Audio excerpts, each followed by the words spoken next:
Now, turning to the European Commission, it's declared that Ireland does not enjoy an exemption from the obligation under European law for a system of water charges. Now, this confirmation is highly likely to severely limit the new minority government's discretion to scrap water charges, if in fact that is the road that they finally go down. The confirmation comes in the form of a written response to the Sinn Fein MEP Lynn Boylan following a parliamentary question. And Lynn Boylan joins us now. Good evening. Good evening. Can I just say that that's not what the response says at all?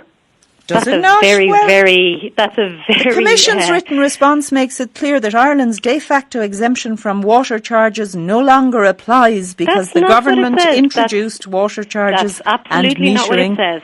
No, so what do you say it says, Lynn Boylan? It says that provides that member states shall not be in breach of the directive if they decide in accordance with established practices not to apply the provisions of cost recovery.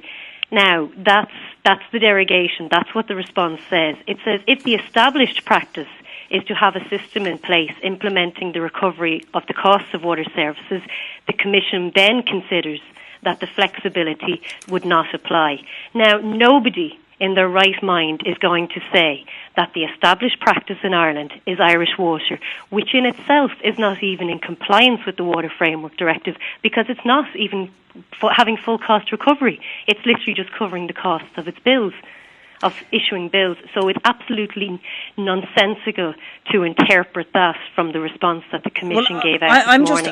I'm just reading the written response. Brussels regards the introduction of water charges as Ireland's established practice in ensuring that the principles of polluter pays and cost recovery are adhered to. It says if the established practice, Irish water is to have a system in place. Yes, is not the established practice. Irish water is not the established practice. The established practice in Ireland is to pay for water through general taxation based on the ability to pay. Now, it's also interesting that if Ireland wants to use the derogation 9.4 based on the established practice, which is general taxation, it can do that in its River Basin Management Plan, which was due to be submitted on December 2015, which they missed that deadline, and they have confirmed to Deputy O'Brien that they won't be in a position to submit it until December 2017. Were you a bit taken aback by this response? No, I wasn't taken back at all, and in fact, this was exactly what we expected. So this was a priority question, a very simple black and white answer, and the Commission delayed and delayed for 7 weeks.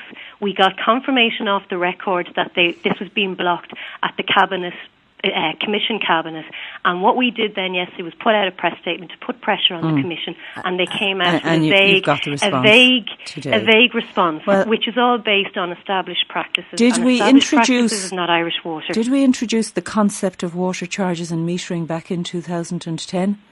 In 2010, Irish water was not set up. I know that, but I said, yes, what I said was the concept of water charges and metering, and the European Commission, it is believed that they believe the introduction by the former coalition of water charges, or the concept of water charges, meant that Ireland's established practice had changed, and it's all about that established practice. But the established practice, how was the practice established between 2010 and 2014? Well, I got water bills. Wasn't even existing. I got water bills. Not in 2010, you didn't. No, but in 2015. Yes, so that's not the established practice. When you have a compliance rate, which you have from Irish Water, you have an election result which clearly was a mandate from the Irish people. You've had mobilisations on the street. I think any lawyer would feel very happy going into court to defend that Irish Water is not an established practice.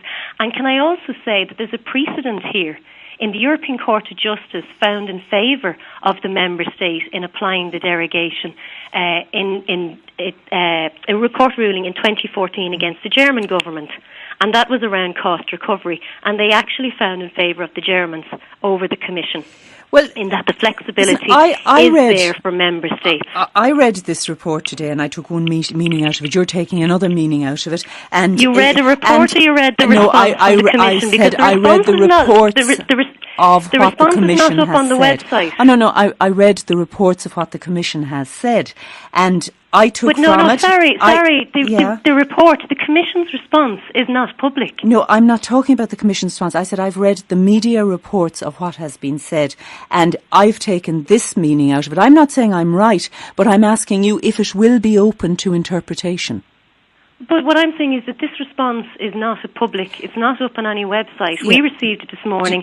Tony Connolly, your colleague, went direct to the Commission and they've given him, and I presume Irish Water wrote his press statement because the response and the report I from doubt RTE, very much if Irish Water wrote Tony Connolly's press statement. He is a fine reporter who is well able to write his own press material. To jump to the conclusions that within the RTE report, on the basis of the 100-word vague response that the Commission issued this morning, I find unbelievable. No, I'm not jumping that they to would jump conclusions to that here. response. I'm asking, is this the position? You're saying it's another position, and my question to you is it now open to interpretation?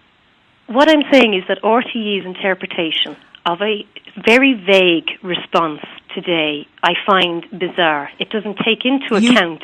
It doesn't take into account that we haven't even submitted our plan to even invoke the derogation. We haven't submitted it and won't be until 2017. So you're taking...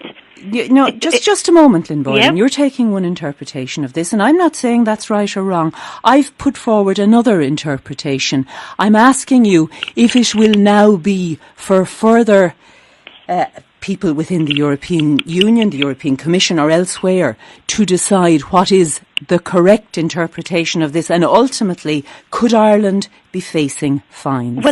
Well, what I'm taking is the only precedent that's set down in law is the court ruling of 2014 against the German state. And in paragraph 57, it says, in that regard, Article 9.4 of Directive 2060 provides that the member states may, subject to certain conditions, opt not to proceed with the recovery of costs for a given water use activity where this does not compromise the purposes and the achievement of the objectives of that directive. So, that gave the flexibility to the member states, and that's a European Court of Justice ruling. Can I ask you in simple English, are you saying nothing to see here, move on, water charges are all over? I'm saying that it was a wild leap to go from the very vague response we were given by the Commission to the report that came out from RTE, and to not even reference that there's been a European Court of Justice ruling.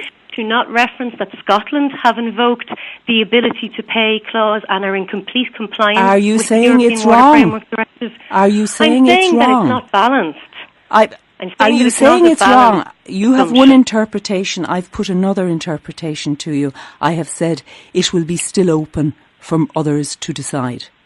It will be still open, of course, but the conclusion is that this was based on something that's not even in the public domain. And we could be facing fines in this country. To that interpretation, I'm not jumping anywhere. Well, we could be facing fines. The RTE report, well, as I said, Scotland uses the concept of the ability to pay, and they have submitted 2 river basin management plans, and both of them have been adopted by the European Commission and are not in breach of the Water Framework Directive. Sinn Féin MEP Lynn Boylan, thank you for joining us.